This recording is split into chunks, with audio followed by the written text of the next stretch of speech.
Estás a punto de recibir un mensaje cargado de peso, de verdad y de posibilidad.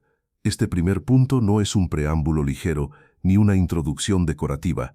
Es el sacudón que necesita tu alma para dejar de vivir a medias, para que dejes de repetir patrones que te encadenan y hagas lo que muchos evitan, mirarse con honestidad y decidir cambiar. Lo que vas a escuchar debe calar en lo profundo, porque lo que está en juego no es solo un mejorar superficial, es tu identidad, tu rumbo, tu legado.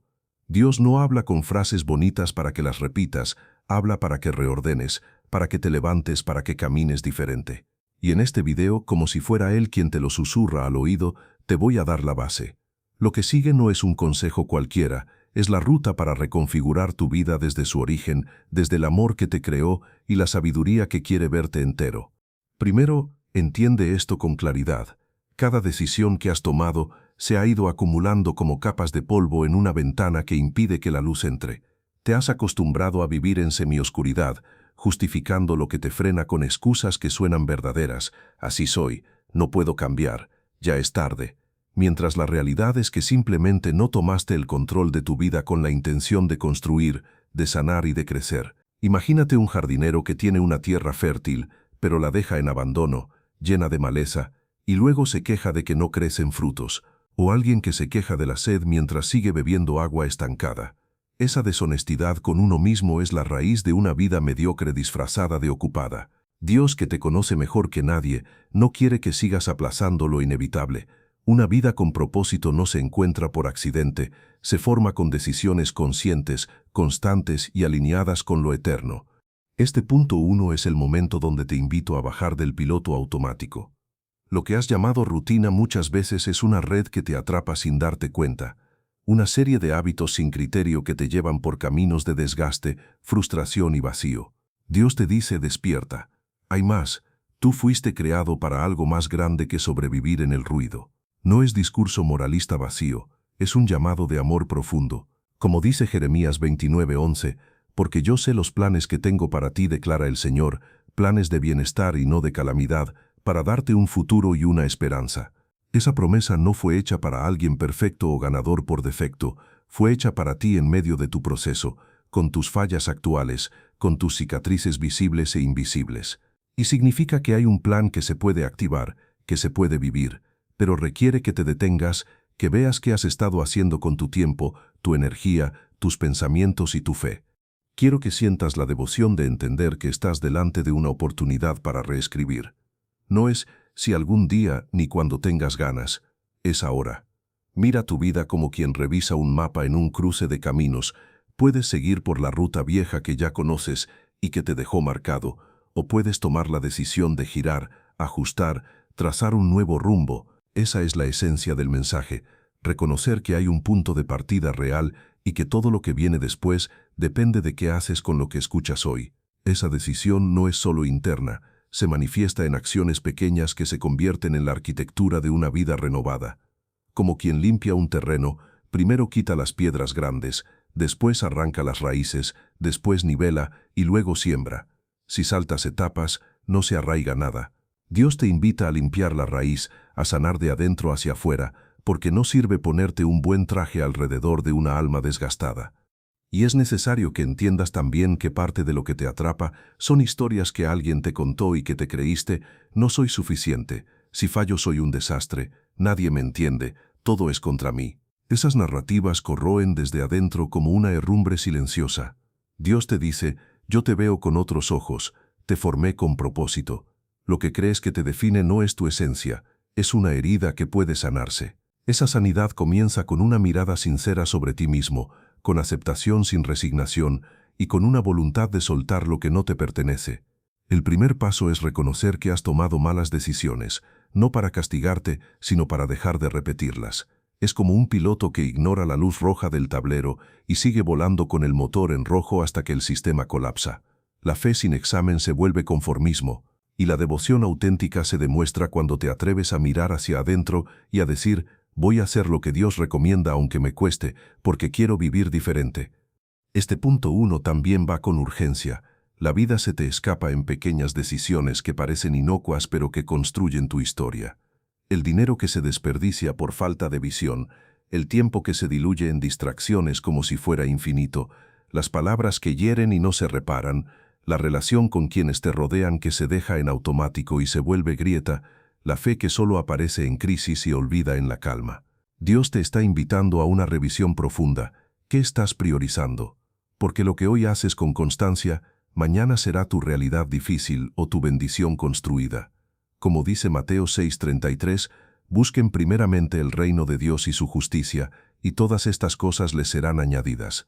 No es una frase para memorizar y olvidar, es una estrategia de vida, reordenar prioridades, poner la fuente verdadera primero y permitir que lo demás se alene sin ansiedad. A partir de aquí vas a recibir 5 consejos concretos, pero antes de entrar en ellos, el punto 1 es que te pares frente al espejo de tu alma con valentía. No se trata de destruir tu autoestima con culpa, se trata de reconstruir tu autoestima desde la verdad. Tú vales porque fuiste creado, no porque hayas logrado algo. La diferencia es sutil pero poderosa. Cuando el fundamento es logro, cualquier caída te hace sentir que pierdes todo. Cuando el fundamento es identidad en Dios, los tropiezos se convierten en lecciones y trampolines, no en destinos permanentes. La devoción que se despierta aquí tiene que ver con el deseo de vivir alineado, con entender que tu vida no es un accidente ni una serie de errores sin salida, sino un lienzo que puede pintarse con propósito si tú lo permites. Que estas palabras toquen lo escondido, que el peso de la verdad no te hunda sino que te levante, que la claridad que hoy recibes se convierta en fuego para actuar. Ya no se trata de sentir, se trata de hacer. Lo que sigue es la guía, 5 consejos que son como faros encendidos en la noche para que no te desvíes. Pero antes de eso toma esta decisión, haz un inventario. Escribe sin filtro qué has permitido que te robe, qué te ha hecho dudar, qué hábitos están en guerra con tu destino. Eso es el acto inicial de devoción, reconocer y rendir. Desde ahí, todo lo demás tiene base firme. Esto que viene es el consejo número 1, el cimiento que debe sostener todo lo demás, reconocer tu raíz y limpiar tu interior. No es una sugerencia superficial, es una intervención profunda. La vida se construye desde adentro hacia afuera, y si esa base está contaminada con historias, heridas, justificaciones y falsos valores, cualquier construcción que intentes mantener se va a agrietar con el tiempo. Dios no te está pidiendo una limpieza cosmética, no quiere solo que cambies un comportamiento externo por otro más aceptable, quiere que entres a la raíz, que identifiques las raíces podridas que están alimentando los frutos amargos que se ven en tus decisiones, en tu autoestima, en tus relaciones y en tu sentido de propósito. Es como tener una planta que crece marchita y seguir regándola sin sacar las raíces muertas. Lo único que haces es ocultar el problema. La pureza del corazón, de la que habla Jesús en el Sermón del Monte, no se alcanza con una lista de hábitos nuevos, se alcanza con una transformación interna que tiene consecuencias visibles. Primero, reconocer la raíz implica mirarse con la honestidad brutal de quien se está viendo en un espejo sin filtros.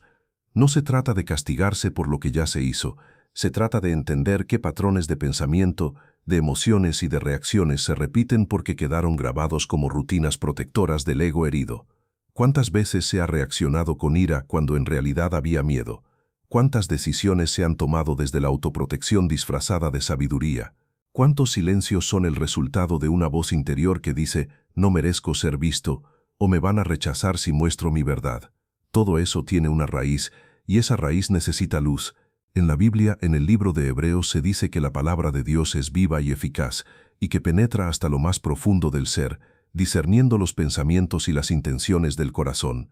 Esa es la herramienta para empezar a reconocer, la palabra puesta sobre tu vida como un espejo que no miente. No evadas, no minimices, no te cobijes en la excusa de así soy, o es mi carácter. Lo que tú llamas carácter muchas veces es herida no sanada y patrón repetido por inercia. Una vez que se ha hecho el reconocimiento, viene la limpieza, y esa limpieza tiene 3 niveles que no puedes saltarte. El primero es el confesional, hablar con Dios con sinceridad desnuda, sin adornos, sin justificaciones. El arrepentimiento genuino no es un lo siento superficial, es un quiero cambiar, muéstrame qué debo soltar y dame la fuerza para hacerlo. Esa conversación internamente sostiene una postura de humildad que derriba la defensa automática. No significa debilidad, significa apertura. Estás diciendo que tú no tienes todas las respuestas, que no vas a seguir fingiendo que puedes con todo a tu manera, que estás dispuesto a entregar el control de aquello que ha gobernado tus elecciones equivocadas. El segundo nivel es el ajustador.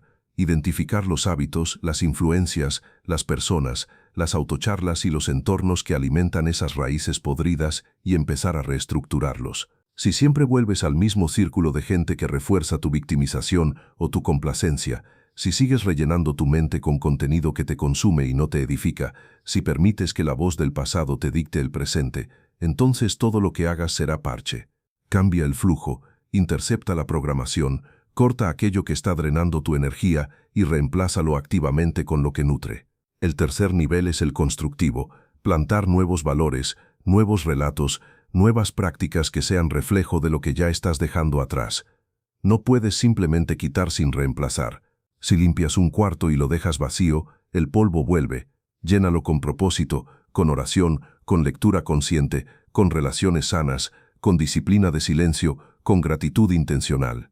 El que busca mejorar su vida debe entender que la raíz no es solo el lugar donde comenzó el problema, es también donde se ancla la solución.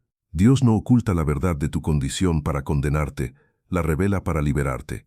Como dice el salmista, examíname, oh Dios, y conoce mi corazón, pruébame y conoce mis pensamientos. Esa invitación no es para que vivas en paranoia, es para que vivas en claridad. Cuando tú permites que el Espíritu revele qué te mueve a actuar en ciertas direcciones, se disuelven las justificaciones y se abre el espacio para la corrección. La limpieza interna es una guerra silenciosa, no uno o dos momentos de emoción. Cada día que te levantes, revisa, ¿qué pensamiento me disparó? ¿Qué emoción se repite sin ser confrontada? ¿Qué reacción automática me está saboteando? Esa vigilancia no es para vivir con culpa, es para vivir con control. Es como tener un sistema de alarma en un edificio. Solo el que está despierto a las señales puede intervenir antes de que el fuego se extienda. No se puede hablar de raíz sin mencionar el perdón propio.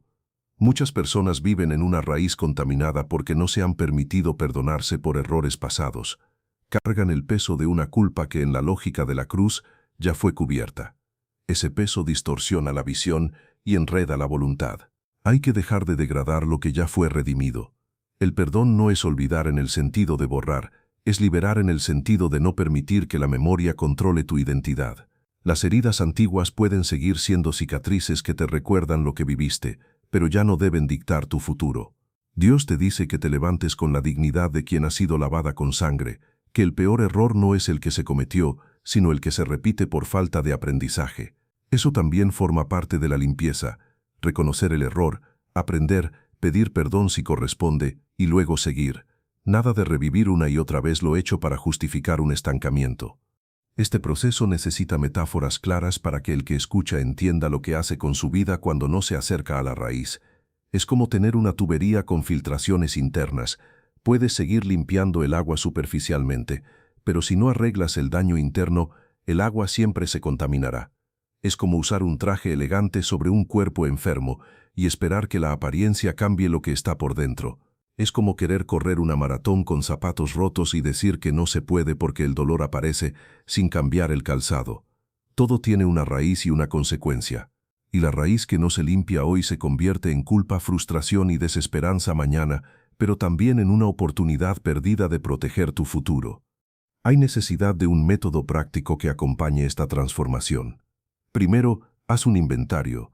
Escribe sin filtro las áreas donde sabes que no estás alineado, las voces que te repiten mentiras, los hábitos que te llevan a la autodestrucción, las cosas que consientes porque así siempre han sido. Segundo, ora con intención, no una oración de rutina, sino una conversación específica donde se pide revelación, confesión y dirección. Tercero, declara aquello que vas a cortar. Nombra la influencia, la emoción o la rutina y créala como cortada en tu lenguaje. Ya no voy a dejar que la comparación me defina. Cuarto, reemplaza. Encuentra una práctica que lo sustituya.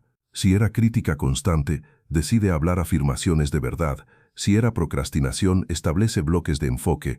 Si era dependencia de aprobación externa, escribe tu identidad y recuérdala cada mañana. Quinto, monitorea.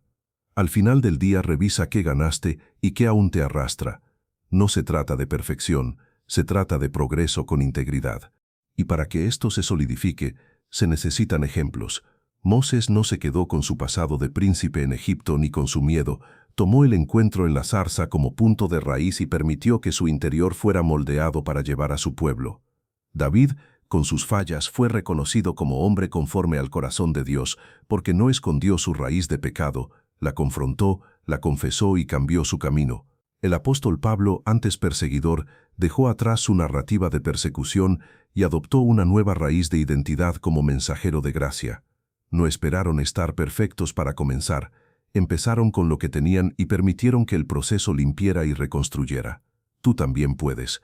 No es cuestión de esperar el momento ideal, es tomar el momento real y construir con lo que hay. Que la devoción que se despierta aquí no sea sentimental, sea operacional.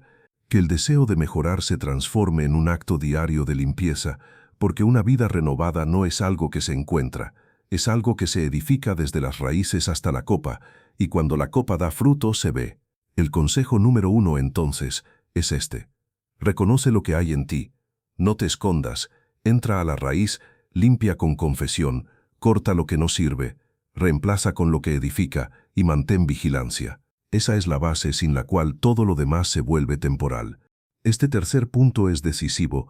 Vive con propósito y prioridad, porque hasta ahora has empezado a mirar la raíz y a limpiarla.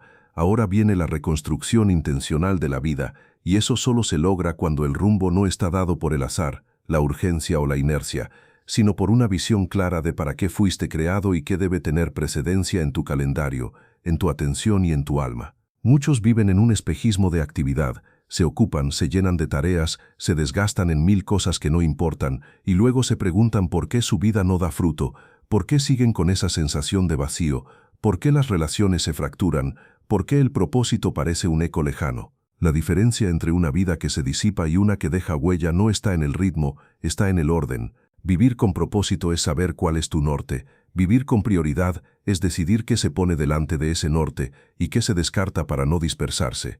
Dios no quiere que simplemente te muevas, quiere que avances hacia algo. Vivir con propósito implica una mirada estratégica sobre todo lo que haces cada día. No se trata solo de tener metas como si fueran casillas que se marcan en una lista, sino de ordenar tu existencia alrededor de lo eterno, de lo que trasciende el resultado inmediato y se arraiga en lo que perdura. Es como construir una casa. Puedes levantar paredes rápidamente con materiales baratos y te verás ocupado por un tiempo, o puedes sentar cimientos profundos, elegir materiales que resistan temporada tras temporada y vivir en una estructura que protege y prospera. Tu vida necesita cimientos, una vocación clara, una misión que te mueva más allá del rechazo cotidiano, una brújula que no se rompa con la tormenta. El propósito divino no es un lujo espiritual para unos pocos, es una función operativa para quien decide dejar de sobrevivir y empieza a diseñar. En Proverbios se dice que muchos son los planes en el corazón del hombre, pero el propósito del Señor permanece, lo cual no minimiza tu responsabilidad, sino que te invita a alinear tus planes con ese propósito que da sentido y dirección. Prioridad es el acto diario de decir, esto primero, esto después, esto nunca, y requiere coraje porque muchas de tus decisiones actuales vienen de hábitos autoimpuestos por miedo o por confort disfrazado. Hay una trampa común en la que se confunde estar ocupado con estar alineado. Alguien puede pasar horas llenando su agenda de tareas que alimentan su ego o que responden a expectativas externas, mientras su alma se seca porque no ha puesto primero aquello que genera significado real, la relación con Dios, la calidad de su tiempo con personas clave, su mente entrenada en verdad, su cuerpo cuidado como templo, su influencia usada para edificar y no para consumo. Jesús lo puso en contexto cuando habló de la mujer que se sentó a los pies de él, eligiendo la mejor parte. No es que las cosas urgentes no existan, sino que las importantes, las que construyen destino eterno, no pueden ser sacrificadas en el altar de lo inmediato sin que haya pérdida. Vivir con propósito y prioridad significa que cada decisión, cada mañana, cada sí y cada no, tiene un criterio. El que no tiene criterio se dispersa. El que tiene criterio construye. Si se observa a los grandes líderes y a los hombres y mujeres que han dejado un legado duradero, no se encuentra casualidad, se encuentra disciplina intencional, se levantan con una causa, ponen tiempo y energía donde importa y descartan lo que nubla. No es coerción externa, es una convicción interna. Es como un agricultor que sabe qué estaciones son para sembrar, regar, cosechar y descansar, no se deja llevar por el clima del día a día sin saber qué cultivo está produciendo. Tú puedes seguir reaccionando a lo urgente, a las notificaciones, al miedo a perder algo momentáneo, o puedes decidir, con el entendimiento de que Dios ha puesto un designio en ti, que lo primero no es lo que te atrae con ruido, sino lo que te fortalece con verdad. El propósito clarifica el rumbo, no puedes mejorar si no sabes hacia dónde vas. La prioridad regula el camino, no puedes ser eficiente si todo te distrae. Una vida sin propósito es como un barco sin timón, empujado por corrientes y engañado por cada viento que sopla. Una vida con prioridades torcidas es como un barco con el timón correcto pero cargado con peso innecesario en cubierta, que avanza despacio y se desgasta. Dios quiere que tu timón esté en su lugar y que cargues solo lo que te impulsa, no lo que te detiene. Esto requiere que revises tu agenda espiritual, emocional, profesional y relacional con brutal honestidad. ¿Proyectas tu tiempo hacia lo que importa o simplemente lo consumes en distracciones que te hacen sentir ocupado pero no fructífero? Hay decisiones que en este momento parecen pequeñas, pero son las que definen tu prioridad. Decir no a conversaciones tóxicas que te roban enfoque para decir sí a momentos con personas que realmente construyen. Elegir leer y meditar en la palabra, en lugar de pasar horas en contenido que no edifica. Dejar de usar el tiempo en quejas y pasarlo en acción que alimenta tu propósito. Dejar de buscar aprobación en el ruido externo y buscar validación en la voz de Dios que ya conoce y ya te eligió. El propósito también es una lente para ver la vida. Te permite distinguir entre lo que te consume y lo que te transforma, entre la trampa de la apariencia y la realidad de la sustancia. Si aceptas vivir movido por prioridades equivocadas, seguirás preguntándote por qué no avanzas, a pesar de que te mueves mucho. Una parte importante de este consejo tiene que ver con el sacrificio consciente. No se trata de renunciar a todo para vivir de forma austera sin sentido, sino de renunciar a lo que te roba el alma para entrar en lo que te da alma. Esa es la sabiduría bíblica. No ames las cosas de este mundo más de lo que amas tu llamado. El que ha entendido el propósito no lo abandona por la gratificación rápida. El que ha entendido la prioridad no se dispersa por lo popular. Vivir con propósito y prioridad es vivir con una agenda no escrita por otros, sino por la voz interior que te llama a más.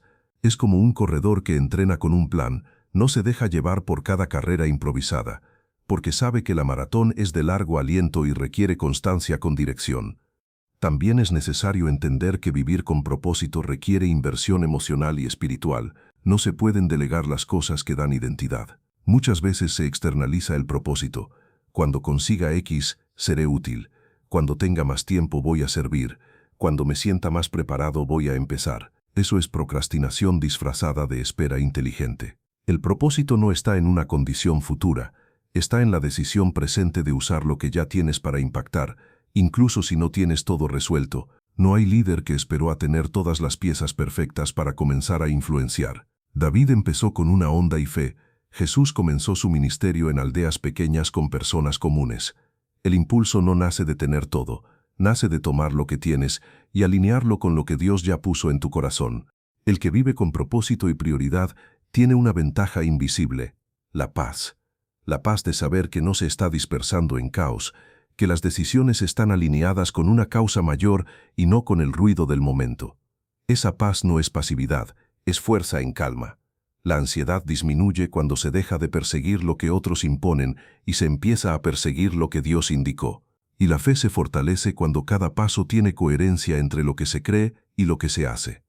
Como ilustración, imagina que alguien tiene una lámpara encendida en una casa devastada por la oscuridad, pero en lugar de colocar la lámpara en el centro y usarla para iluminar el camino, la arrastra de cuarto en cuarto sin criterio, incapaz de ver que necesita ser reparado. Ese es el que vive sin propósito ni prioridad. Ahora imagina a quien coloca la lámpara en el lugar estratégico, la usa para identificar grietas, arreglar bases y luego iluminar los pasillos con todo lo que ha sido restaurado. Esa es la vida dirigida. Este mensaje no es para recordarte que deberías hacer algo, es para que hagas. No se trata de una fe cómoda, se trata de una fe activa que organiza, que sacrifica lo que no importa por lo que sí. Si hasta ahora has permitido que la urgencia de lo temporal dicte tu camino, toma hoy el control. Redefine tu lista de prioridades, despeja lo que te distrae y apunta tu vida hacia el propósito que da significado. Que la devoción se transforme en decisión. Escribe tu propósito, traza tus prioridades, reescribe tu agenda sabiendo qué se queda y qué se elimina. Esta es la base para que lo que sigue tenga fuerza. Vivir sin propósito verdadero es como gastar agua en un balde con agujeros. Vivir con propósito y prioridad es llenar una cisterna sólida que nutre tu generación y las que vienen después. Este cuarto punto es una de las claves más profundas y malentendidas. Perdona para liberar y reconstruir. No se trata de una frase bonita que se dice de forma automática en una oración o en una charla espiritual. Se trata de una estrategia divina para romper cadenas, desmontar ciclos de herida y edificar relaciones, y una identidad nueva sobre cimientos que antes estaban rotos. El rencor, el resentimiento, el juicio permanente hacia otros y hacia uno mismo son como corrosión silenciosa en una estructura.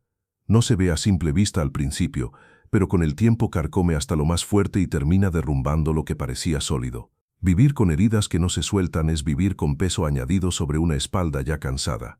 Perdonar no es minimizar lo que se hizo, no es pasar la página sin procesar, es decidir que lo que alguien hizo no va a seguir gobernando tu interior, y esa decisión tiene poder. Dios en su sabiduría no oculta la hermosura del perdón para que parezca fácil, lo presenta como un acto que libera, que desactiva bombas dentro del alma y permite que lo nuevo crezca donde antes había amargura. Comencemos con la teoría. El perdón no es olvidar en el sentido de borrar memoria, sino transformar la relación con lo que se recuerda. Cuando se perdona, lo que antes era una herida recurrente que se reabierta cada vez que se recuerda, se convierte en una cicatriz que marca una lección, no una condena perpetua. Eso se explica en la lógica del reino.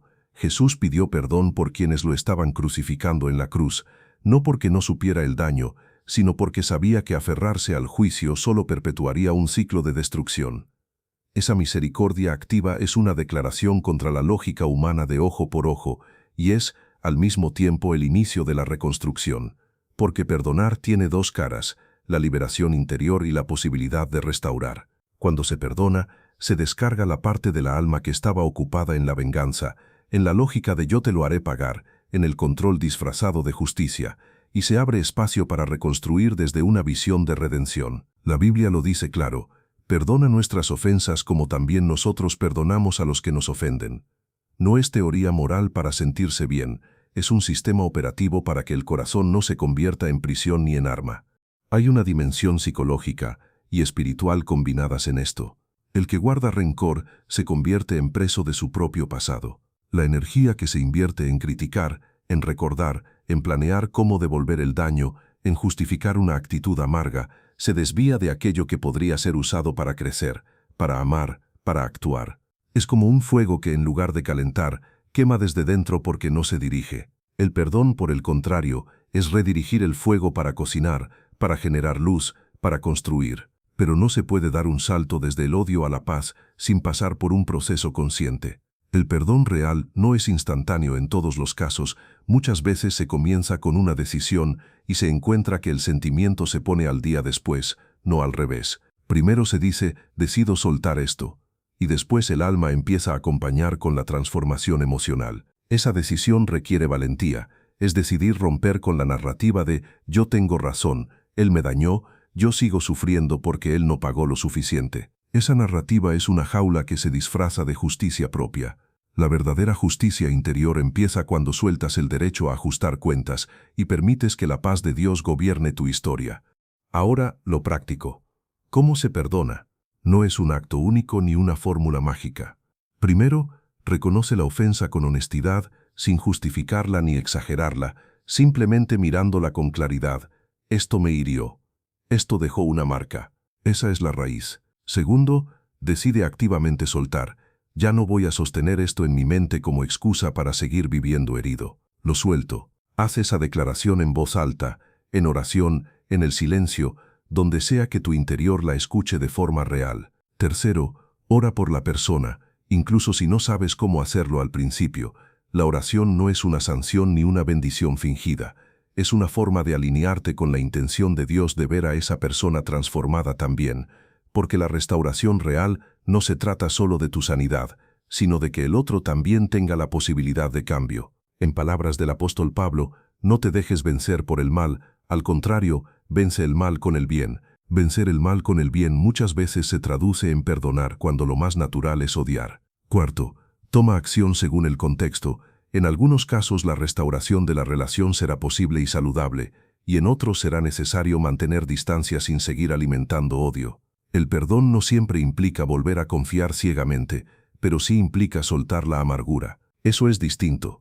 Para que esto se internalice, hay que usar metáforas que graben la verdad.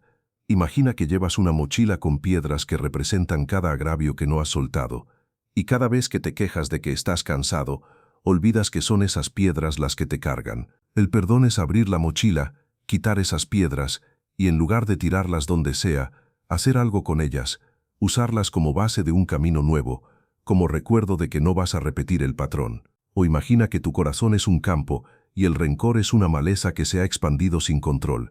No puedes simplemente caminar y esperar que desaparezca. Hay que arrancarla de raíz, labrar la tierra, plantar semillas nuevas, abonarlas y regarlas con práctica diaria. El que perdona está haciendo una agricultura interior consciente, que no solo limpia, sino que produce fruto con el tiempo. Además, perdonar también tiene una dimensión de autoperdón que es igual de crítica. Hay heridas autoinfligidas que se convierten en juicios permanentes, un diálogo interior que repite errores como sentencia eterna. La voz que te dice no merezco es una forma de rencor hacia ti mismo y debe ser confrontada con la misma verdad que aplicas cuando decides perdonar a otro. Tú también fuiste herido, tú también puedes soltar, tú también puedes reconstruirte. El perdón propio no es negación de responsabilidad, es dejar de usar el pasado para justificar inacción o autodestrucción. Es reconocer el error, aprender, hacer ajuste y avanzar sin cargar una correa de culpa que no te pertenece. No pueden faltar aquí ejemplos bíblicos. José, traicionado por sus hermanos y vendido como esclavo, no permitió que la amargura definiera su destino final. Cuando tuvo poder, no actuó desde la venganza, sino desde la restauración, diciendo, «Ustedes intentaron mal contra mí, pero Dios lo encaminó para bien». Su perdón no fue olvidar sin sentido, fue entender que liberar el rencor era liberar su propia mente y su misión, y así fue clave en la salvación de una nación entera. Otro ejemplo es el de Jesús en la cruz, perdonando a quienes lo hacían sufrir, demostrando que el perdón puede coexistir con dolor, sin perder la verdad de que se está haciendo justicia desde una dimensión superior. El Espíritu Santo actúa como el que da entendimiento y poder para perdonar cuando el ser humano por sí solo no puede. Una vida que no ha aprendido a perdonar está incompleta, porque está anclada en el pasado y no puede caminar libre hacia el futuro. Este consejo también es un llamado a la responsabilidad comunitaria. La sanidad interior no es una isla. Afecta cómo te relacionas con familia, pareja, trabajo, iglesia. Una persona que no suelta rencores rompe la armonía como una piedra en medio de un río que desordena la corriente. Al hacer el trabajo interno, se produce una cadena de restauración. Al perdonar te liberas tú y tu libertad permite que otros se liberen. Es una plataforma para liderar sin dominar, para influir sin manipular, para amar sin cálculos destructivos. Para convertir esto en un hábito duradero, hay 4 acciones concretas que se pueden repetir. 1. Cada semana revisa tus relaciones clave y pregúntate internamente si hay alguno con quien necesitas soltar algo. 2. En momentos de molestia o reacción fuerte, pausa y analiza. Esto viene de algo no perdonado. 3. Practica la oración específica. Señor, dame la fuerza para soltar esto. Ayúdame a ver con tus ojos a quien me hirió. 4. Escribe tu testimonio de perdón. El registro de cómo soltaste, qué cambió, para que cuando vuelvan las tentaciones de volver al rencor, lo tengas presente y no caigas. Que esta parte del mensaje se convierta en un fuego que desarma lo que te ha mantenido atado. No es una invitación a ser ingenuo, es una invitación a ser valiente. Perdonar es un acto de fe, porque no ves inmediatamente la justicia restaurada. No sabes si el otro cambiará, pero eliges soltar porque tu libertad no depende de la respuesta del otro, depende de tu obediencia a una verdad que libera. Ese es el poder.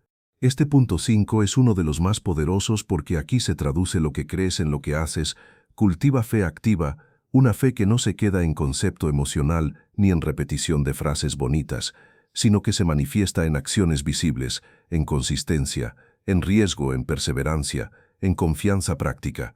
Muchos confunden la fe con esperanza pasiva o con deseo sin movimiento. La fe verdadera es como una semilla que recibe lluvia, luz y tierra adecuada. Si no se cuida, se seca rápido, y si no se cultiva con intención, su potencial se desperdicia. Dios no está pidiendo simplemente que creas en algo lejano, está pidiendo que tengas diariamente una fe que se mueve, que se compromete, que se involucra, que se convierte en fuerza operativa en tu vida. Esa fe que mueve montañas no es mágica en el sentido superficial, es una combinación de convicción profunda, acción inteligente, persistencia y dependencia continua. Empieza entendiendo la teoría. La fe activa no niega la realidad del desafío. La atraviesa con una confianza en que el propósito y la autoridad de Dios están por encima de las circunstancias. En Hebreos 11 se describe a los que hicieron grandes cosas por fe, y no eran personas que esperaban a que todo fuera perfecto para actuar, eran quienes actuaban aún viviendo en medio de la incertidumbre, solos, rechazados, con promesas todavía sin cumplirse por completo, pero con una certeza interna de que lo que habían recibido en palabra tenía raíces y produciría fruto. Esa es la base. La fe no es el salto irracional sin fundamento, es la respuesta racional espiritual que se apoya en la promesa de Dios y decide moverse aun cuando la evidencia parece contraria. Es creer en lo que no se ve pero se construye con pasos. Por eso la fe activa es una reprogramación del sistema interior. En vez de reaccionar desde miedo, reaccionas desde confianza. En vez de paralizarte ante el no sé cómo, avanzas porque hay una voz que dice yo iré contigo. Esa fe se cultiva, no se hereda ni se recibe de forma automática. Requiere una disciplina de incubación, se alimenta con la palabra, se fortalece con la obediencia, se prueba en la prueba y se refina en la espera. Una fe pasiva se apaga con el primer viento contrario, una fe cultivada se endurece como raíz profunda que resiste la sequía y sostiene el árbol. En términos prácticos, cultivar fe activa implica varios niveles interconectados. Primero, se construye con conocimiento, conocer lo que Dios ha prometido, estudiar la historia de su fidelidad, repasar relatos como los de Daniel en el foso, como Pedro caminando sobre el agua hasta que su mirada se desvió, como la viuda que dio todo lo que tenía y su fe fue vista. Esa base te da contexto y sustento para no moverte por impulsos, sino por principios firmes. Segundo, se alimenta con palabras que se declaran. No se trata de repetir frases como encantamientos, sino de hablarle a tu situación desde lo que la promesa dice, de reprogramar tu mente con aquello que es verdadero y no con lo que la circunstancia te dice. Es decir, cuando el problema grita no vas a poder, tú lo contrarrestas diciendo, Dios está conmigo y su propósito no se rinde ante esto. Eso no es autoengaño, es alineación de tu espíritu con la verdad más profunda. Tercero, la fe activa se expresa en obra. No hay fe sin fruto. Santiago lo dice con crudeza, la fe sin obras está muerta. Eso significa que si tú dices creer pero tus decisiones siguen alimentando el mismo patrón de desesperanza, en realidad estás en una rutina de fe inercial. Actuar desde fe implica tomar pasos que normalmente no tomarías si dependieras solo de la lógica visible. Es empezar proyectos que sirven a un llamado aunque no tengas todos los recursos resueltos aún, es hablar palabras de aliento cuando la mayoría calla, es servir en lugares donde nadie ve porque crees que lo que haces tiene impacto aún en lo oculto, es perdonar cuando el sistema te empuja a guardar rencor porque tu confianza está en la reconexión que Dios puede provocar y no en la justicia humana limitada. Cultivar fe activa también implica sembrar en tiempos difíciles, dar cuando parece que no hay para dar, invertir tiempo en crecer cuando todo pesa, perseverar en disciplinas espirituales cuando la emoción no responde. La fe activa no ignora la lógica ni los datos, los usa con sabiduría. No se lanza al vacío sin análisis, pero tampoco se inmoviliza porque el terreno no es perfecto.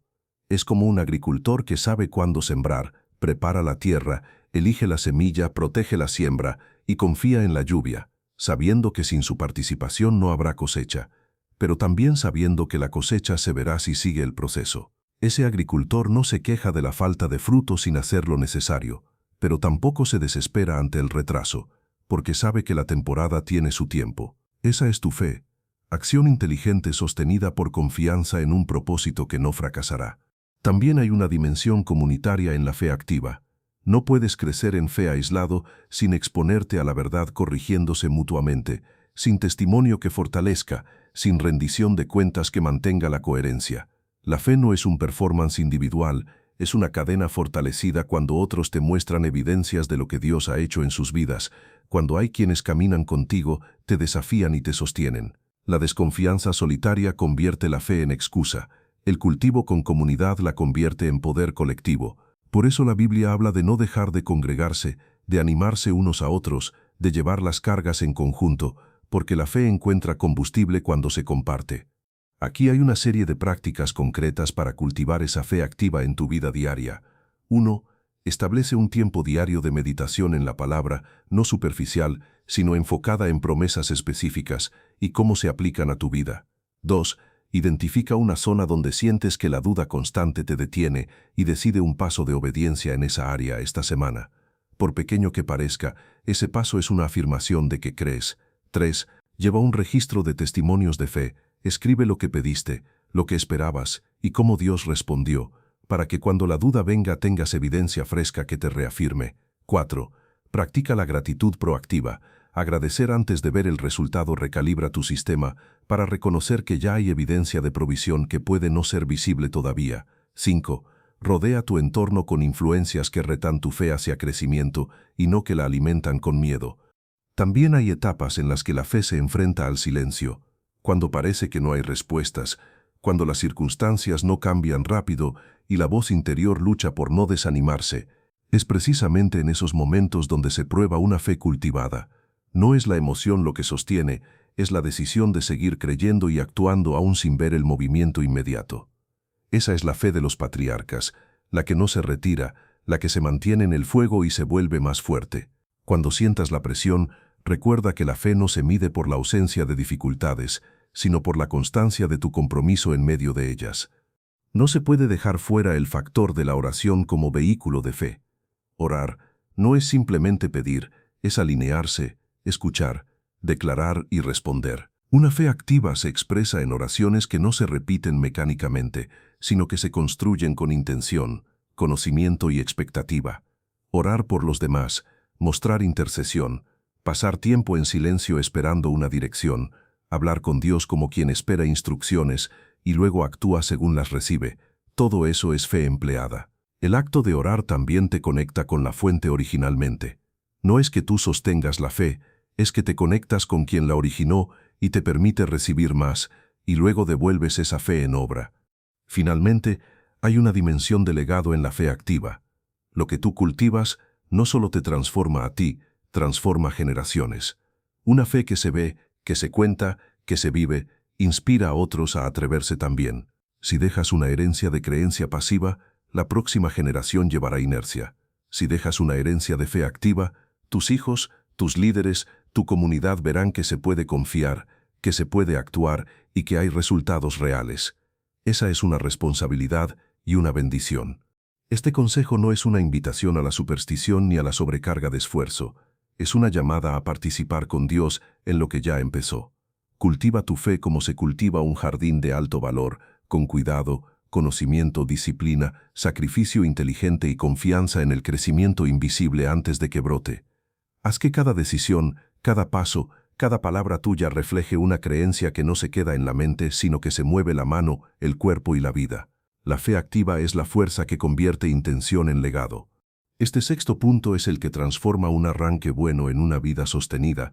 Mantente conectado y rendido, porque toda mejora que no se sostiene se desvanece, y toda transformación genuina necesita una fuente constante que la nutra.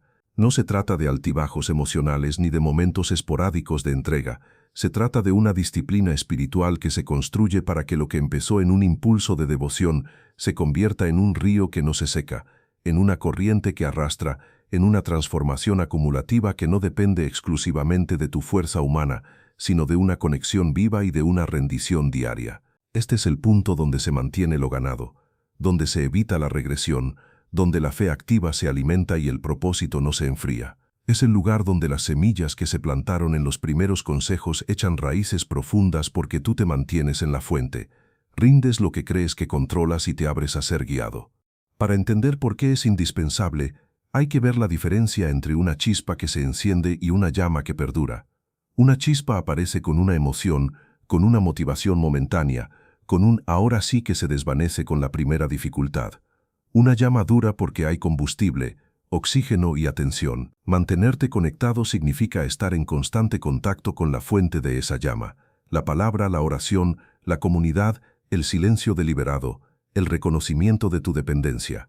Rendirse, en este contexto, no es pasar a una postura de pasividad ni de resignación derrotada, es soltar la ilusión de que controlas todo y entrar con humildad en la corriente de lo que Dios ya está haciendo, colaborando pero sin aferrarte a cómo debe verse cada paso. El apóstol Pablo lo expresa cuando dice que se deleita en debilidades porque ahí se muestra la fuerza de Dios. Rendirse no significa ser débil, significa permitir que lo fuerte opere a través de ti cuando tú ya no estás empujando con ego, sino fluyendo con verdad.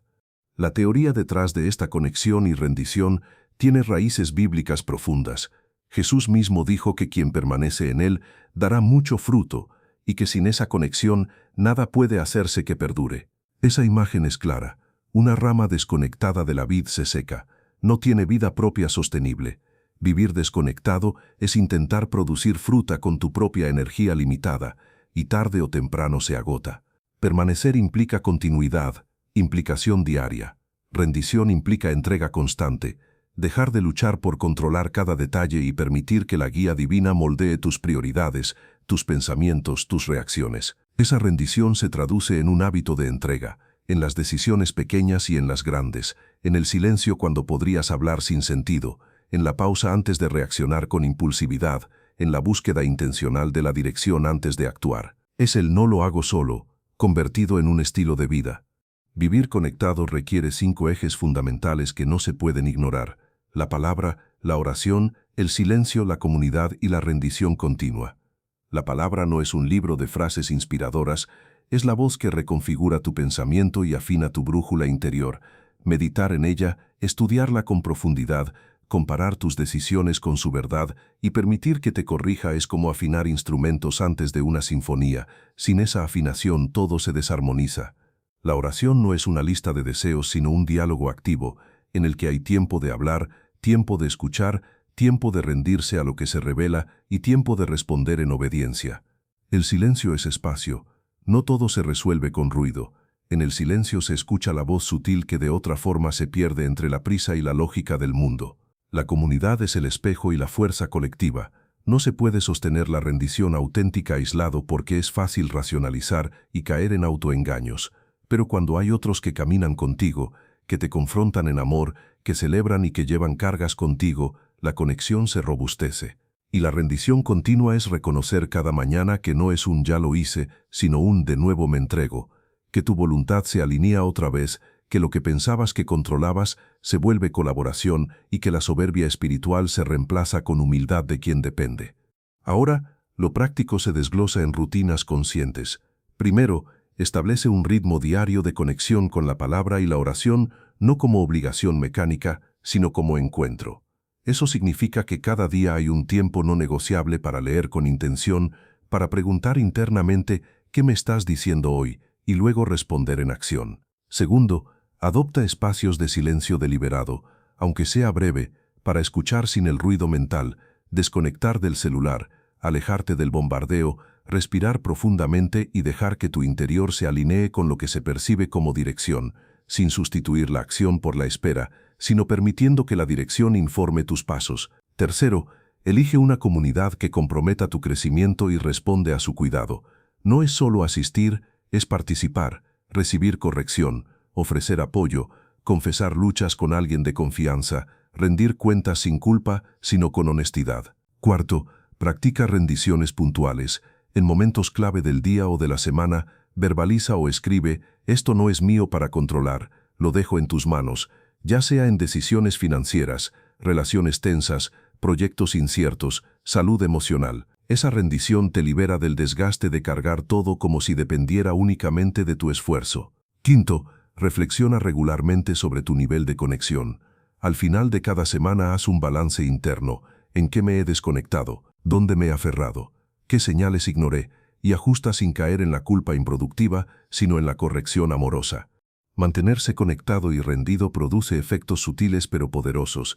Se reduce el desgaste emocional porque ya no luchas solo, se amplifica la claridad porque tu alma está alineada con una voz que tiene perspectiva eterna, se fortalece la resiliencia porque no te desesperas ante retrocesos, sabes que no perdiste todo si te desconectaste por un momento, puedes reenfocar la rendición y volver a fluir. También crea resistencia a las tentaciones que buscan desviarte porque tu identidad ya no está en lo circunstancial, está en la conexión. Como una nave que tiene un ancla pero también sigue la corriente del río que la guía hacia su destino, tú puedes descansar sabiendo que aunque haya olas, hay una dirección y una fuente que no te abandona. Hay que aclarar que rendirse no es renunciar a la responsabilidad, es elegir el mejor esfuerzo desde el lugar de aquel que recibe guía y fuerza.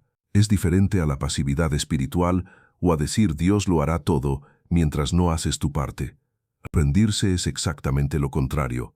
Es involucrarte activamente con sabiduría, con obediencia, con disposición, pero sin la carga del control absoluto. Eso libera creatividad, porque ya no estás paralizado por miedo a equivocarte ni aferrado a un resultado específico.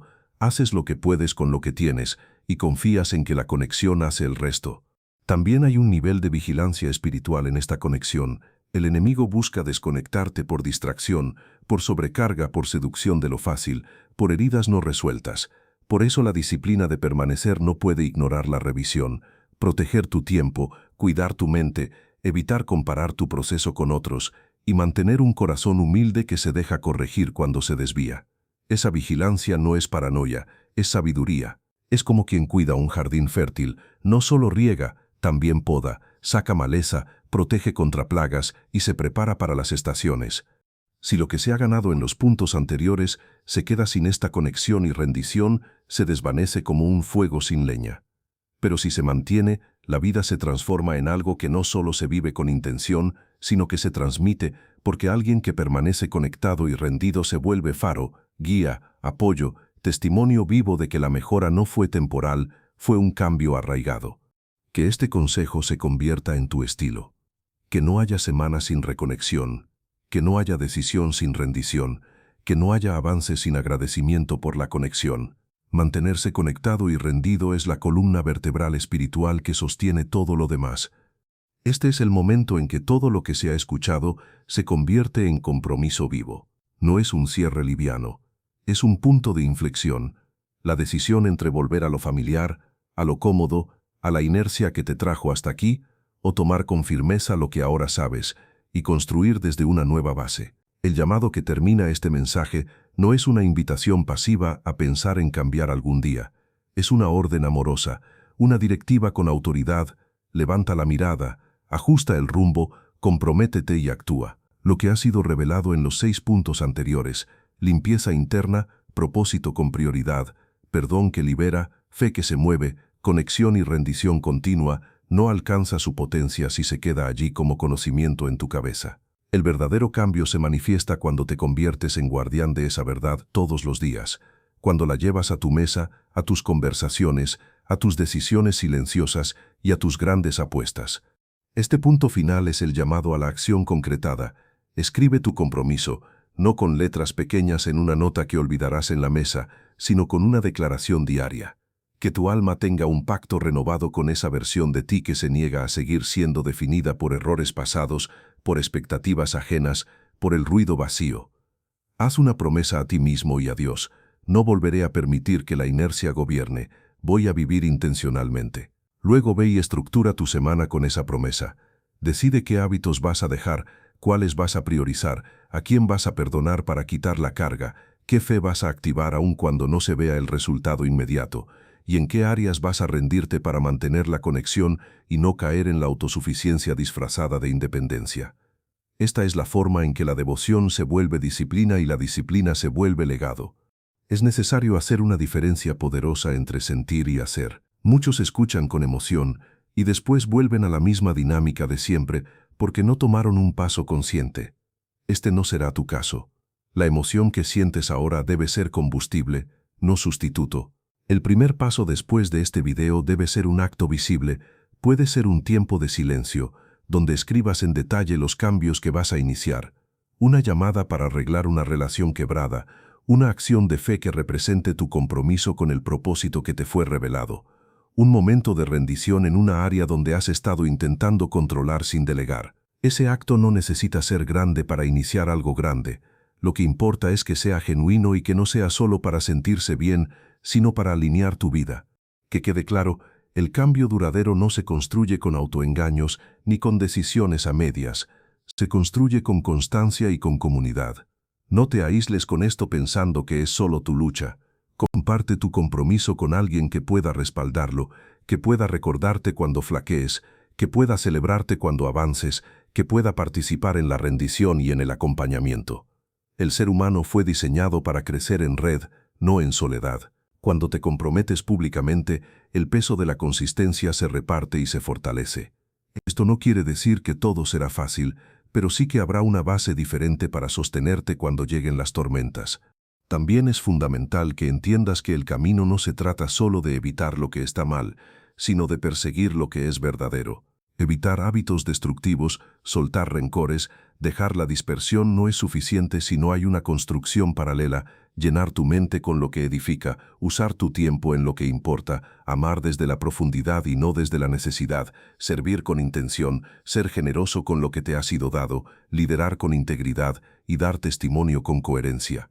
La vida que se mejora de forma permanente no es una colección de correcciones hechas al azar, es una arquitectura diseñada con base en verdad y ejecutada con disciplina.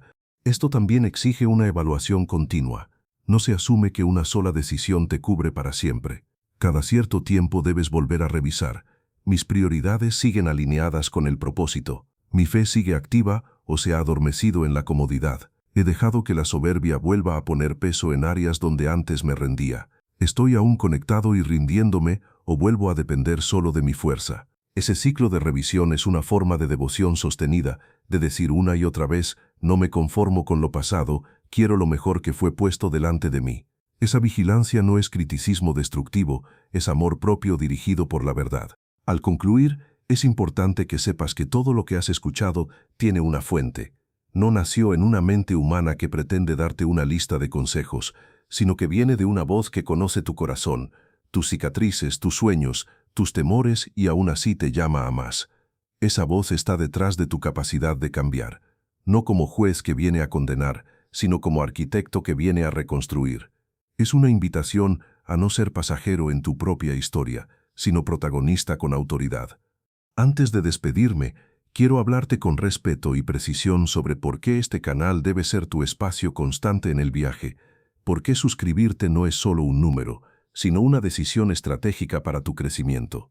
Este canal entrega contenido que no se queda en la superficie, trae enseñanza con sustento, aplicación con intención y renovación con seguimiento. Aquí no se repite lo mismo con diferentes palabras, se profundiza, se conecta, se construye en capas para que cada nuevo video sea una extensión lógica del anterior, un ajuste en tu brújula y una palanca hacia adelante.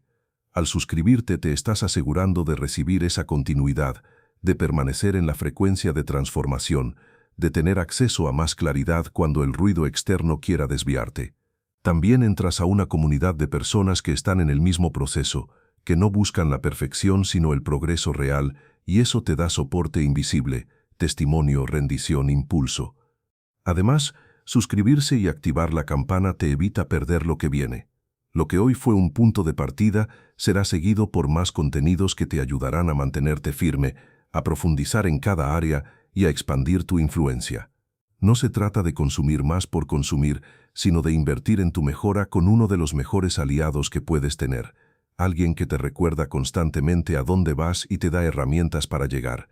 Gracias por tu atención, por tu apertura, por tu disposición a no quedarte con lo fácil, por elegir caminar con integridad. Que lo que has recibido no se quede en la intención, que se convierta en práctica, en testimonio y en legado. Que tu vida refleje que no solo escuchaste el mensaje, sino que lo tomaste, lo abrazaste y lo viviste. Con profundo respeto y gratitud, hasta el próximo video.